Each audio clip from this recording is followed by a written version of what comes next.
Panie, mój Boże, wysłuchaj mnie. Całe życie mordowałem i ruchałem. Więcej razy paliłem kościoły niż byłem u spowiedzi. Wybacz swemu słudze. Wybacz i pozwól mi jeszcze tylko raz wykastrować tych bezbożnych skurwysynów! Yesterday, some new Kingdome Come Deliverance 2 gameplay dropped, and I am very happy to announce that I am positively surprised by it. You see, in my last video I criticized how Warhorse was type of selling us more of a trailer than an actual product. I said that they would put on too much of a show, not really give us a realistic look at the game, but instead of some sort of pre-built version, only made for the trailers like we saw in Cyberpunk or the day before. And now, after seeing the trailer, I'm happy to say that I was completely wrong. You see, Warhorse Studio did not just give us a first glimpse into Kingdome Come Deliverance 2's actual gameplay, but they've also proven that you don't need to put on a show to sell a real product.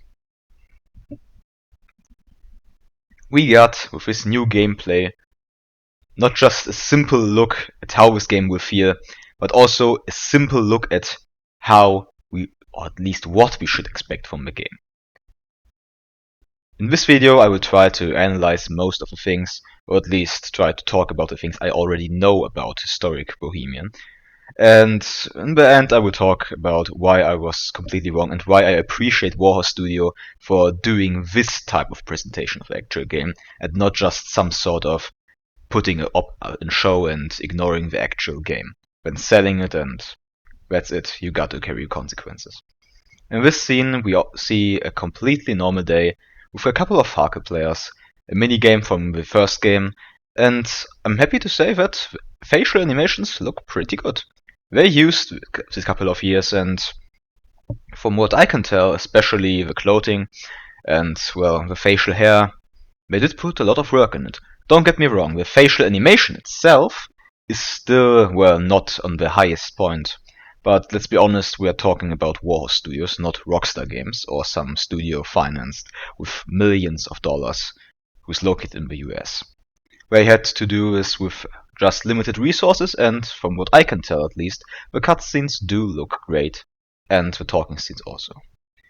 Here in this random side quest I'm expecting that you already saw the actual gameplay trailer, and therefore there's no audio on this part at least. You see, in this side quest we just need to fish out someone from, well, a pile of shit. He apparently drowned in it, and these players want the loot that he was carrying. Honestly, after seeing this, I did not just had to laugh, I also had to say, Warhorse, thank you for this type of presentation. Most people, most studios would have just given us some sort of here's an epic war, an epic battle, and that's all you gotta see. You're just going to see the best scenes from the game, and this is how we present it. There's nothing wrong. You can always show your product, if it is truly your product, from the best side that you can get it. But in this scene, they've shown us something completely different. They've shown us that Kingdome Come Deliverance 2 is a realistic taste at medieval gameplay. You see, we will also fight in battles. This is already clear. However, they did not show us just, well, you're going to this battlefield, you're going to have a fight, and then that's it, you're going to live like a true champion, a legend, a god. No.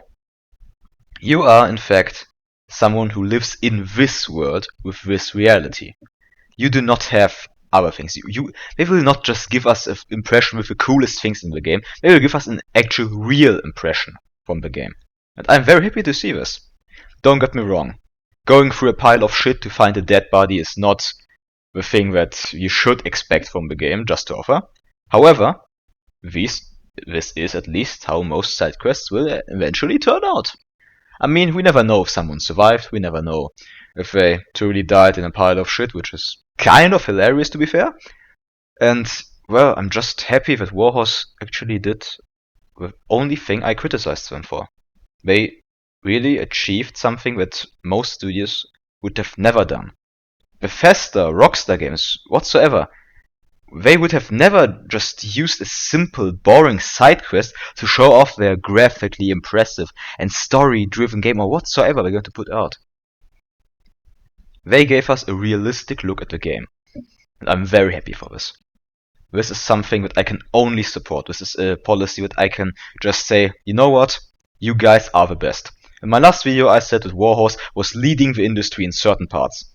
And now I'm happy to say that Warhorse is leading the industry also in this part too. They do not just present us some sort of trailer, some sort of product that we will never even see. They present us the real game. Now, while we're talking about the real game, here's a first look at the actual gameplay. Or at least the fighting gameplay.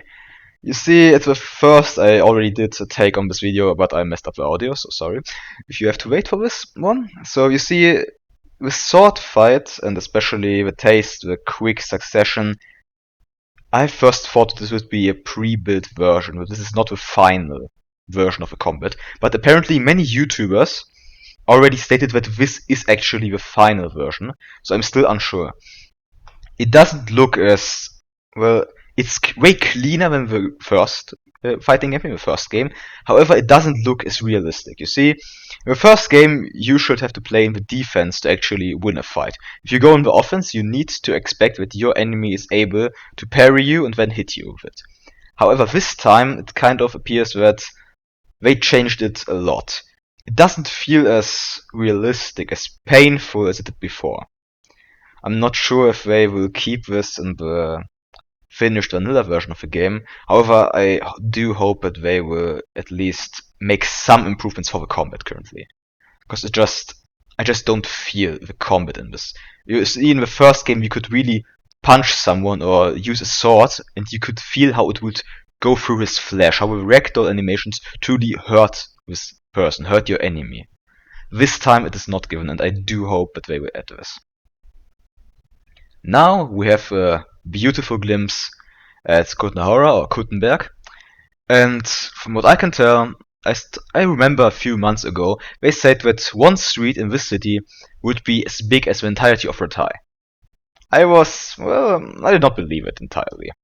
And now, after seeing a couple of streets in the city, I must say, it is. They've not been lying. This is actually what I'm kind of expecting. The houses here are damn good detailed. They are very well built.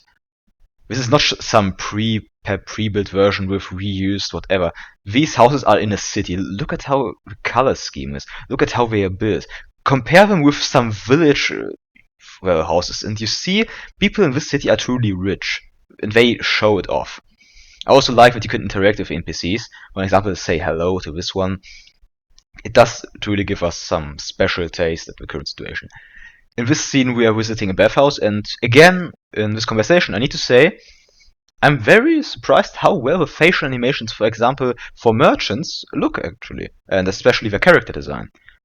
In the first game, some are copy and pasted. You could find bandits who are also villagers, you could find people with, well, let's say we could find the same person 3 times in a row in the same village, but this time it's different.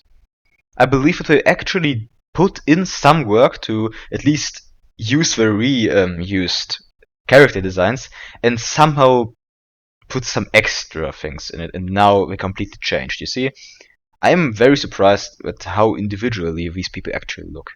Most games would just reuse animations. Most games would just reuse certain clothing styles, and I'm surprised of how well they did it. What I also like in this case is that they actually react when you whistle for your horse. And it's kind of a funny twist too, you know? In the first game you could sometimes at least use the whistling mechanic to attract, for example, guards or bandits. And in this case, even civilians react, so this is something that they added, and, well, I'm happy to see it. Also, again, the street looked gorgeous, and especially the merchant part in the middle. It really surprised me. You see, Kingdome Come Deliverance was of course always an historically accurate game. This is not a question. But I'm still impressed on how well they actually did it. I honestly need to say, if there would be some sort of cameras or video material from medieval ages, it would look the exact same way. So I'm happy to say it looks beautiful.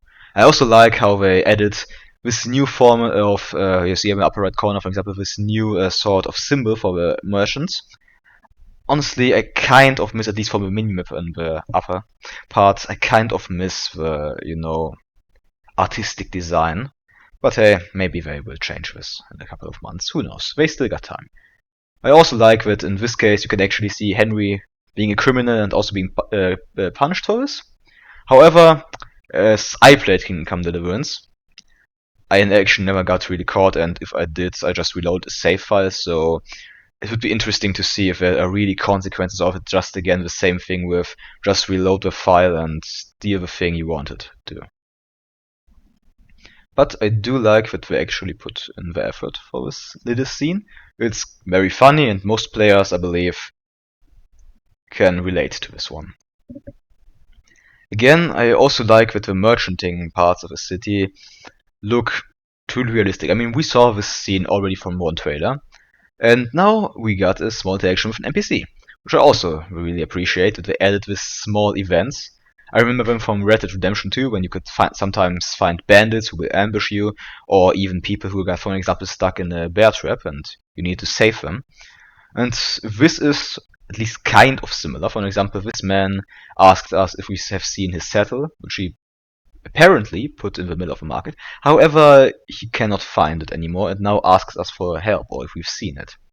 In this scene, he will actually rob us of our coin, as you see right now, and now we just need to catch him. What I also like is that we gained reputation for actually talking to the man who pickpocketed us. It is a very interesting take, to say honestly, because it somehow says that the common folk see it as a positive trait that you actually talk to them. I believe that the reputation system will be similar to the first game. You need good clothing, or at least be a very strong and aggressive character, so that people will either respect you in a way that they fear you, or in a way that they actually say, what a respected member of society, look how well he dressed, look how well he behaves. Well, we see about that in the final game, I believe. Now, in just a couple of seconds, we will actually enter a merchant, and what I did really appreciate was that he talked in German. And I also did some digging, so apparently, during that time, many merchanting roles, or especially higher merchanting roles, have been kind of prohibited by the church, or at least the Christian church, and the Catholic church, where I can talk, sorry. And apparently most merchants in this time had been of Jewish heritage, since for some reason it was not allowed for well-behaved Christians to lend money and later on get some sort of, profit out of it. It would be unethical. And therefore many Jewish people who couldn't participate in any other work actually did become merchants, which is kind of a very interesting thing. Also in this scene we get a closer look at the new inventory system, which I need to say, I do like it. I wish they would give us some more of an artistic design. But so far I have nothing to criticize. And I'm very happy to see that the merchanting parts look now even more realistic than before. They already did in the first game a great job with capturing true interiors, and this time, well, let's just say this, they honor what we did. Now in the open world, which appears to be either Bohemian Paradise or the outskirts of the city, but if I had to guess, I would say it is actually the outskirts of the city and not Bohemian Paradise, for one simple reason. There are more fields than in the Bohemian Paradise. We saw that the Bohemian Paradise map was in a mountain range, and this one is more flat focused, so I do believe that we are currently located in Bohemian Paradise. Not Bohemian Paradise, the outskirts of Gothenburg. Also now, our first encounter with a bandit. I'm very surprised that they actually added this thing that you can talk to bandits before they attack you, or this kind of, try at least to talk to them before you attack them.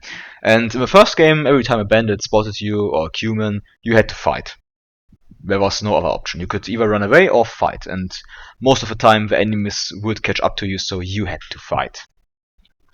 Therefore, I'm, very impressed that they actually put in the work to do this small dialogue option. Which I also like is that you can now select certain parts of your armor to now special tweaks, for example, a stealth build or an aggressive one.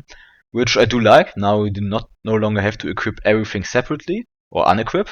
Now we can just use it and, well, have two separate ways of playing.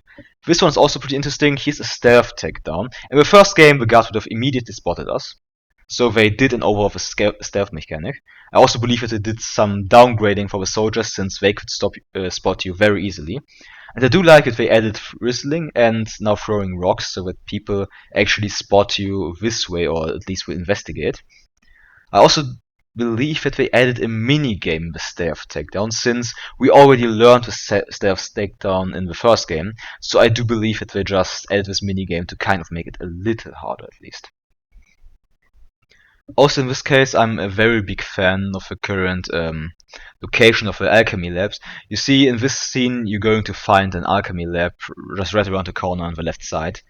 And I do like that they, this time at least, kind of, well, stored it in a hidden place. You see, back in the day, alchemy, and depending on what you did, was kind of only reserved for the church.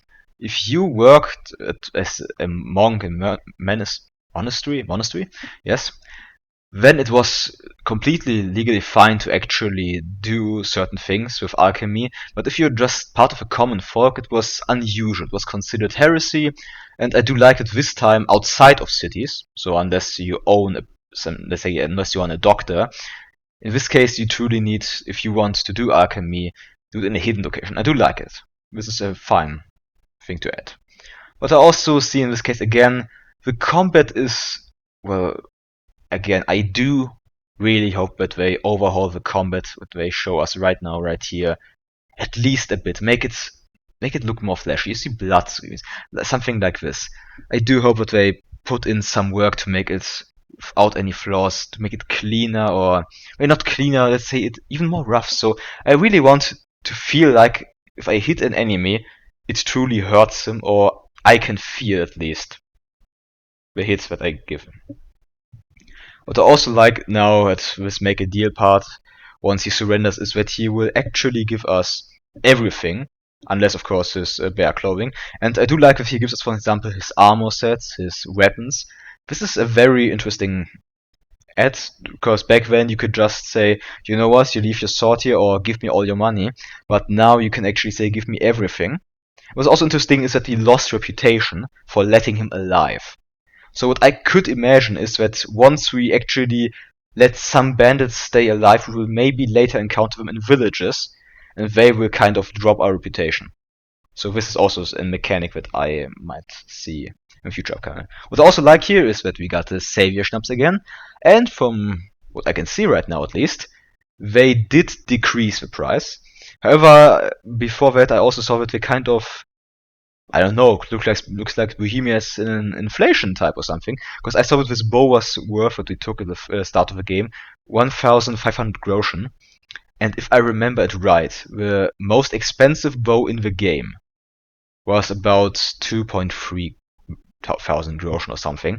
So it is very interesting for me to see that, at least what I believe is, we are currently, at least at the start of the game, we will do it as a fully upgraded Henry. And I do believe that they will put some sort of inflation to this. Let's say we venture to the Bohemian Paradise with 10,000 groschen. Later we lose everything for, let's say, maybe we just have 2,000 groschen left, and I believe they just will put up some sort of inflation process so that they, can somehow balance it at the start of the game. I also like that once we entered this house, there was actually a normal bed, something that in the first game missed very much. We only had this small benches on which we could sleep, or this one bed. I remember that not in, oh, it was actually in Ratai. In Ratai, the Custos, or however he was called, so in the Rathaus, at least, we had this one actually normal bed for the upper class, but I do not remember anything other, so I do like if they overhauled the beds in this. I also like that we again can gain reputation by convincing people instead of forcing them. And I do like that with this character model we can actually see a scar or a wound, something which was before, of course, always edited. However, it was mostly only some sort of blood stream sort of going down your face, so it was not very detailed, it was just a rough take on certain things. And I do like that we can again help this person out, which means that Henry is again a very honorable chap. And maybe we can do a completely honest playthrough again, like in the first game, without killing a single person. I do not believe that this is possible, however, it could be very funny.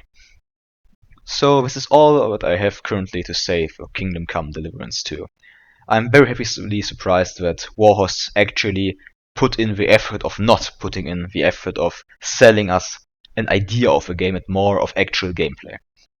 So, my first video critique for the 35 people who saw it. Sorry for this video, sorry for wasting your time. And again, sorry for wasting your time with this video. However, I do hope that I see you again, at least in the next one. Apparently there's a new Dying Light trailer. I did not expect a new Dying Light this year, or at least a trailer or whatever. But hey, life is full of surprises. So, I hope you have a great day and see you next time.